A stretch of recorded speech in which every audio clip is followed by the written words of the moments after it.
Mirë se erdhe në botën ku askush nuk është i pafajshëm.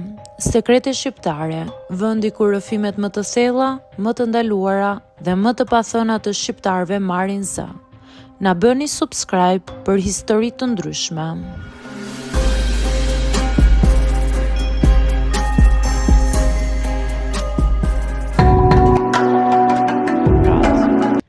Unë quhem Ledja, jam 27 vjeçe dhe prej muajsh isha e dëshpëruar për një punë të qëndrueshme.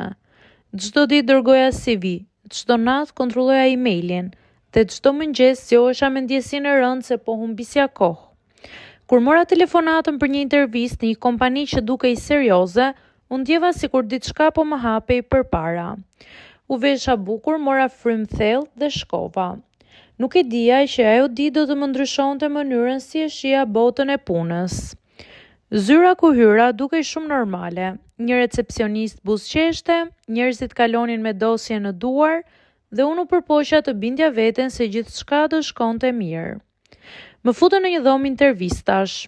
Brenda ishte një burr rreth të 50-tave me sy të ftohtë dhe buzëqeshje të sforcuar. Filloj me pyetje të zakonshme, ku kam punuar, çfarë kam studiuar, çfarë kërkoj, deri këtu çdo gjë normale. Pa pritur toni i tij ndryshoi. Ai u mbështet në karrige, më vështroi për disa sekonda që mu dukën si minutat më të gjata të jetës time dhe më bëri një pyetje. Një pyetje që nuk kishte asnjë lidhje me punën, një pyetje turpshme, e papranueshme dhe e pamoralshme. Ngriva. Më iku zëri. Isha aty vetëm në një zyrë të mbyllur me dikë që po përdorte pozicionin e tij për të më vënë në pozitë të ulët dhe poshtëruese.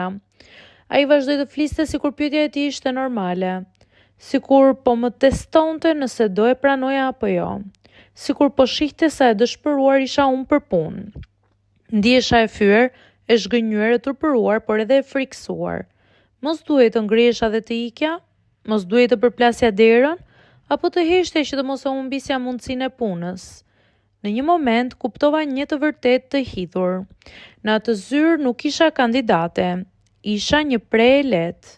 Unë ngrita, e pash drejt në sy dhe i thash, kjo intervistë mbaron këtu, dhe dola pa e kthyer kokën.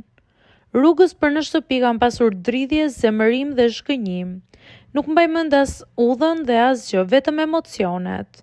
Turpin, zemërimin, trishtimin, një lloj neverie që nuk isha përjetuar kurrë. Nuk ja tregova askujt atë ditë, nuk doja t'i bëja prindrit të shqetësoheshin, nuk doja të dëgjoja komente klasike të shoqërisë. Pse e vajte atje, e ke lënë ti të arrin ato komente dhe gjëra të tilla. Ajo ngjarje më ka mësuar diçka të madhe në fakt. Më mirë ti ishe pa punë se sa e poshtëruar. Që nga ajo ditë jam bërë më e vëmendshme, më e kujdesshme dhe më e fortë. Mësoj të vendos kufi, të mos i lejoj të tjerë të më trajtojnë si objekt dhe të mos i nënshtrohem pa drejtësisë. Dhe po, ende jam në kërkim të një pune të mirë, por nuk jam ajo vajza që rije e heshtur dhe duron gjithçka. Asnjë punë në botë nuk vlen aq sa dinjiteti im.